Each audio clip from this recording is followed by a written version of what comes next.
All right, let's talk about the number one reason why people in your network marketing industry, or no, let's do this instead. Let's talk about the number one reason why your network marketing business fails. Because people quit. People quit or you quit. Why do people quit? Because they don't see value. Remember, you're not in a sales position. Technically, when you kind of talk about it for the company's sakes, and I've talked about this on other videos, yes, our job is to perpetuate transactions for the company so that they constantly are shipping out and delivering products. They're making money and they're going to pay us. It's a subscription-based business when you really think about it in totality. But if you view yourself, and you got to flip that coin, are you a salesperson or are you somebody who's providing value in areas to keep people as an incentive to stay on the product? Remember, when you only offer value in one area, the product, people eventually are going to come off. That's why we always talk about 3 C's in our business with MCE Stewardship here. That's C for commerce, C for cash flow, and C for culture. When you're offering more, people are going to stay on value. I'm going to show you the thing that changed me for the network marketing industry and what made me look at it. When I spent 10 years with my first company, I was a salesperson, and I was a great salesperson, but I couldn't duplicate it, right? The last 4 years of the company I've been with now, I wish I knew this sooner. I'd be a 7, 8, 9-figure earner many, many years ago if I had seen the value in network marketing from this perspective. I take no credit for this. I can't take any credit at all for this. This is the cash flow quadrant from Robert Kiyosaki. It's in his books, Rich Dad, Poor Dad, Business of the 21st Century. You can see videos on it. I've talked about this many times. This changed everything for me. And I'm going to tell a very quick analogy to get you just switched in the mindset. That's all I want to do. If you're in the business, you're going to have to switch your mindset. And this will take time. You can't push this business. It's simple. The business model for network marketing doesn't change with any company. It's contact, invite, show the plan, follow up. Mentors that I have in this industry have been preaching this since day one. They were preached it 30 years ago. It doesn't change. Contact, invite, show the plan, follow up. Those are your MMAs, money-making activities, right? Contact people, invite them, show the plan. Nothing changes. All it is your perception, right? Why do you want to contact? Why do you want to invite? Well, if you don't see value, you're not going to be contacting. You're not going to be inviting. You're going to come up with so many fucking excuses and you're going to quit. Oh, I can't do it. I ran out of warm market. Oh, I can't do it. I can't do it. Listen, I don't mind. And I've got people who quit my business. But I tell them, you're going to tell me you quit. Say the words, I quit. I have no problem if this isn't for you, but say I quit. I don't mind if this business is not for you. It's not for a lot of people. But if you come in this industry, you have to know exactly what you're in here for in the first place, right? Are you in here to be part of a culture? Are you in here to change the culture? Are you here to be a product customer? Are you here to make money? You have to know that. You have to know that while you're being a part of this business. The cash flow quadrant. I'm going to only look at this 2 ways, right? This model is how you have to look at your network marketing business, right? You have E for employee, S for self-employed or small business, B for big business, and I for investing, right? I'm going to focus on B for big business, but at one time, I've been in all of these quadrants. When I was a bartender, that was an employee, right? I made money, and that money I would spend investing stocks, bonds, all that kind of stuff, and I had no idea what I'm doing, so I stay out of this, right? That's a stock game. When it comes to self-employed or small business, that's where a lot of people think that they want to be. I'm going to show this to you for a second. This is you're trading your time for dollars, right? Monday through Friday, which if you're looking for the 9 to 5 with weekends off, those days are over. It's done. This is not the 1950s anymore. People have 2, 3 jobs, right? You're exchanging your time for dollars. If you go to work, they put a value on that hour. If you don't work, you don't make money. This is where most people fall in. I mean, I was born in the 70s, so I had grandparents, Italian World War II veteran grandparents who said, give a man an honest day's work for an honest day's pay. This was my value. That was my self-worth. My first job was $3 an hour. I never forget the day that I got that $3.25. So a 25-cent raise, and I was on top of the world. It was amazing. But if I didn't work and I took time off, I didn't make money. When I was a bartender, you wanted to work the weekends. You wanted to work Thursday nights. Thursday nights was a $400 night in 1997. $400 for 5-6 hours worth of work. It was amazing. But if I didn't work, I didn't make that money. You or who are in the bar and service industry know if you take that time off, you're not going to make money, and the weekends are your best times. Retail, sales, nightclub industry, you know that if you don't go to work, you don't make money. You're an employee. You're exchanging your time for dollars, right? And that's what people are looking for now. They're looking for the security. Go to job work. There's parameters set up. There's goals set up. I get a paycheck. If that's your mindset, great. We need people like you. I was a person like you. Awesome. You make the world go round. You are the truck drivers. You are the bartenders. You are the baristas. You are the people who will do the shit that I won't do anymore and make that world go round, right? Your entrepreneurial mindset has to be in place if you're going to be in network marketing. So I'm not belittling this, but I want you, because this is hard fucking work. These are the people who do construction. These are the garbage men and women. These are the people who actually go out and bust their ass on a daily basis. Shit I won't do anymore. So I respect them massively, but know what you are. This is you're trading your time for dollars. A lot of people in 2020 decided they were going to open up a small business, right? And I'm going to use the analogy. I did. I owned a gym for a very short time, 3 years. During that time of owning the gym, I had overhead, build-out costs, permits, going to the village, trying to get everything approved. It was ridiculous. The headaches of being a small business owner, brick and mortar, are insane. But thanks to the internet, they're making money, right? Here, I want you to view something. People think that they're going to make money being a self-employed person in the internet space. But again, if you are not working, is your business making money? The question that I want to get you to is, can you take a month off with your business and make more money than you did the month before? That's what I want to know. If you did, then you're actually leveraging a system. So on the left side of the cash flow quadrant, the E and the S, that's you work for money, right? You working for money, and you're always going to be chasing that money. Chase, chase, chase. On the right side, that's money working for you, and that's what we want to focus on. The money working for you. With the B for the big business, the analogy I want to give is a restaurant. And this is what I give in all of my presentations. So I want you to think about this for a second. We're focused on S and we're going to focus on B, right? Self-employed, small business, and B, big business. All right, this is me, right? I have a penchant, if you will, for cheeseburgers. So I'm going to create Izzo's Cheeseburgers fast food restaurant, right? I'm in the northwest suburbs of Chicago. I live in Cook County, Illinois, which means there's 5.8 million people, right? Chicago is included in that. We have thousands upon thousands upon thousands of restaurants in this area. But I'm going to open up another one. So I've got my passion, right? We're going to say this is for passion, and this is something else. We'll get to that in a second. So my passion is starting a cheeseburger restaurant, right? I'm going to create these gourmet cheeseburgers, going to knock people's socks off. The value is going to be intense. You're going to come to my restaurant, or you're going to go through my drive-thru, and you're going to be like, holy shit, these, I don't know, dry-aged Wagyu beef from Japan burgers that Izzo makes is the bomb. I've never tasted anything like it. But in order for me to get that to you, I got to go through some planning. So I'm going to pick out an area first. What town do I want to open up at, right? Who's going to let me open up? Because maybe I want to open up in Naperville. Maybe I want to open up in Schaumburg. Maybe I want to open up, I don't know, Palatine or Downers Grove. But will they let me? Because they have a right to say whether or not that they want your business in there. If I know people who've opened up or tried to open up tattoo parlors, and they're like, no, we don't want that element in our neighborhood. So again, this is, will the village approve this? Now I have to go and I have to find the lot. Is it already built out? How is it zoned? Is it zoned for industrial? Is it zoned for commercial? Is it zoned for residential? Is it an existing building? Do I have to build from ground zero? What are the laws? I believe at one time in Illinois, I don't know if it's still true or not, but there was a 90-day law where if you are standalone and nothing is built, you have 90 days from breaking ground to completion to where that building better be operational. That was many, many years ago. I don't know if it's still valid today. If it's an existing building, is it up to code? So you know what's going to happen. I'm going to have to apply for permits. The building department has to come in, the water, the sanitation, the electric, and all those are going to say, no, switch this over, switch this over. When I was a gym owner, I had everything wired right, and the guy from the electrical department came in and said, change those wires, change those wires. And I had said, but the last company that was just operating this 3 months ago in this space had this up to code, but change it. So they do what they want, right? So we're going through the process of opening the building. And now think about the cash that has to be poured into this.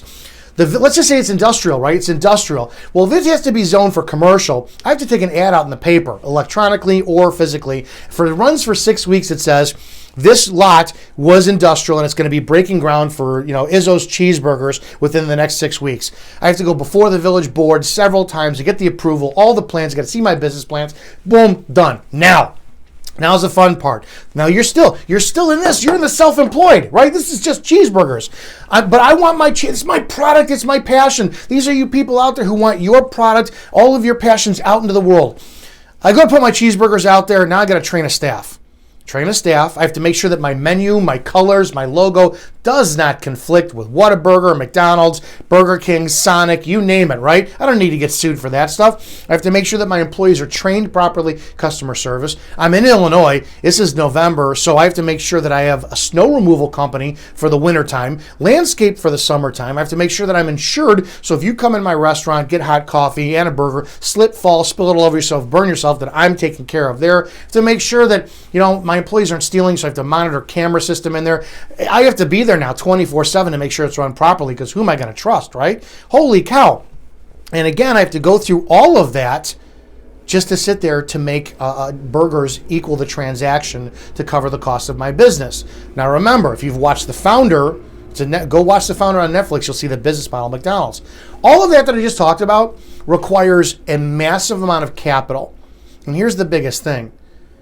When it is finally open and people are driving past, and you're from Wisconsin, you're from Florida, you're driving through Illinois, and you see Izzo's on a sign, IZZO''S, you don't know what it is. Keep driving. You keep driving. You keep going, right? That's your passion. I hope that after that place is open, that my third-person word-of-mouth experience through phenomenal customer service, phenomenal atmosphere, phenomenal product will generate a following. It will take 3, 5, 10 years to get those people following, to build up my from-scratch business, right? Self-employed, small business. It's worth it. It's worth it if it's your passion. Let's talk about a different way. Let's talk about be big business and leveraging a system. Now, I want to make money. I want income. I want cash flow. My passion may be cheeseburgers. It may be I want Gordon Ramsay coming into my restaurant going, this is the greatest cheeseburger I've ever eaten, but I want money too. If you're a small business owner, you're self-employed, you're brick and mortar, hell, it doesn't make a difference where you're at. You know how stressful this is. You know you can't take a day off. You know that you have to keep grinding forward. And you know many times that you fail. My gym was 3 years. At the end of that 3-year contract, I failed. I did it, but I failed. I'm like, I can't financially continue to go forward. Signed the lease back over, emptied my equipment, and moved on. That's it. Failure is great learning. So when I went through my gym learning failure, and this will be analogous to the cheeseburgers, this has more appeal to me for generating money, right? McDonald's. Think about the difference between Izzo's Cheeseburgers and McDonald's. If I want to open up a McDonald's, I'm going to go find a lot that already exists, maybe another owner. Maybe I'm going to go to McDonald's corporate and find out where they're breaking ground next. I'm going to have an easier time going through the process of the village because McDonald's is working for me. When it comes down time, right, I'm going to pay that fee, $2.5 million, to wind up purchasing a McDonald's franchise. And they're going to walk me through everything. Quality control, how the cheeseburgers are made, the specific specificity of the menu, their system for POS system. When it comes down to lawn maintenance and snow removal, this is Illinois, right? I told you 5.8 million people in this county. How many McDonald's do you think are in my county? So don't you think that they already have contractors out there for summer and fall that I don't need to worry about? When it comes down to liability, right? There's somebody comes in my restaurant. Maybe I own one restaurant. I'm purchasing my second, and after a few years, I have 3. Well, I'm, Dominic Izzo, LLC, DBA, or McDonald's, DBA, Dominic Izzo, whatever. And, it would be Dominic Izzo, LLC, DBA, McDonald's. When you come in and slip and fall in my space, are you going to sue me? Or are you going to sue McDonald's corporate? So I'm going to be blanketed and umbrella underneath their insurance as well, too. Everything is done for me, from the training to the snow removal to the business operations, because quality control, it has to match the standards of McDonald's. The biggest thing. Now, I don't care. I don't care that I've got a grade D cheeseburger that's going to be going down somebody's throat. It's going to be feeding them. This is grade D cheeseburgers, and this is the Wagyu beef that's like, holy shit, greatest cheeseburger I've ever tasted. This is money. This is a system that's already been in place. It's the number one franchise in the history of the world that's already in place. It's built with success. All I'm doing is duplicating a model. Where it's the most powerful is, go back to this. You're driving through, you're coming from Florida through my town, New York from my town, California from my town. You're hungry. You're looking for places. You see Izzos, Izzos. Don't know what it is. But if you see those golden arches, you know exactly what it is. You can already taste the food. You know the quality is going to be the same. West Coast, East Coast, Southwest. Doesn't make a difference where it is. The advertising's already done for you. This is a business owner. If I want to sit there and compete with McDonald's, do you think I have the budget and the capital to compete? I don't. But I need to market, don't I? Marketing. So as a business owner, I'm going to take out flyers. Flyer marketing. Send them to people's mailboxes. Well, you need 7 in a row to get people's attention. So that's 7 weeks of marketing. All right, that's going to cost in a 5-mile radius probably $100,000. Radio marketing. You're going to need that ad, 30-second ad, over and over and over and over. Radio marketing, it's going to be a niche market in a base, $100,000. TV marketing, right? All that kind of stuff. McDonald's brand awareness, it is what it is. Third-person word of marketing. Third-person word of mouth marketing. Network marketing. The point being is you see the difference between leveraging a system that's already in place with McDonald's and then starting up your own. And it parallels the same. If you're online creating a business versus already using your social media platform to wind up leveraging to use for your marketing. This is the single greatest source of wealth creation in capitalism there is today. Duplicate a system that's already in place. This is your passion. But wait a minute, why can't this fuel this? I'm on the radio 5 nights a week. There's no money in radio. I do it because it's fun and there's passion. And we did, if I make money, it's this, right? But this fuels my passion. I have a cigar line. I have a coffee line. I don't make money off of that. But this fuels my cigar and my coffee passion. I wrote a book. Yeah, the book makes money. It's transactional, one and done. So I have to make money off that book to put in more advertising to sell more books. But this fuels my passion. The point being is if you have a passion out there, fucking go after it. The one reason that you guys fail in network marketing is because you think this is the totality of who you are.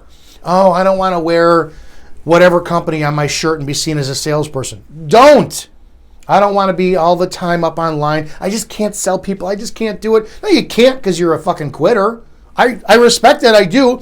It may not be for you if you want to be learning a new skill set. Do it. The point is the power of leveraging this for every single one of your passions is huge. Why can't you do this, be an employee, be self-employed, and still do this to leverage all of this and benefit all of this? Why can't you? And then once you start creating money in this, put it in this. Hell, you got to be realistic about your dreams, right? When money is made, why not just create hundreds and hundreds of thousands of dollars and start buying property as investments? Why not put it in stocks? Why not leverage that? Listen, I'm so passionate about this because network marketing exploded in 2020, and so many goofballs out there are like, I have the magic pill for what it is. I know what the keys are, this and that. Do you? The keys are simple. You have to be influential, charismatic, and confident. That's it. Those are the only keys. If anybody is telling you they have the keys in network marketing, they're full of shit. They're the guru, they're the salesman, and they're good, but you have to be charismatic. You have to be very influential, and you have to be confident. And the reason that you're not in the same place as those other people is just simply that. You build charisma by being the version of who you are, unapologetically, unafraid. You build influence by always being honest and being real and being vulnerable and telling people the answers and the truth when they ask you. And you build confidence by being educated. Are you confident in this industry? Do you know how this model applies? Do you know where you fall? Has anybody ever told you in your industry, oh, it's okay, I know you didn't call your people today, and I still believe in you? One of the biggest things in network marketing, remember, I'm different, is people go to events and they listen to the gurus because the gurus will tell you, I believe in you. I believe in you. If you're in your 20s, 30s, 40s, 50s, and you're in network marketing and you have to have another grown adult tell you, I believe in you, you're done. I don't believe in my team. I believe that my team will believe in themselves, that I will provide the necessary material, the training, the functionality, the opportunity. I will work for them. I can't believe in them to do what? They're not my children. This industry has to change because it's sold by a bunch of shysters who tell people exactly what they want to hear so that they'll stay on product and auto ship to perpetuate transactions so they will make money. This has to change.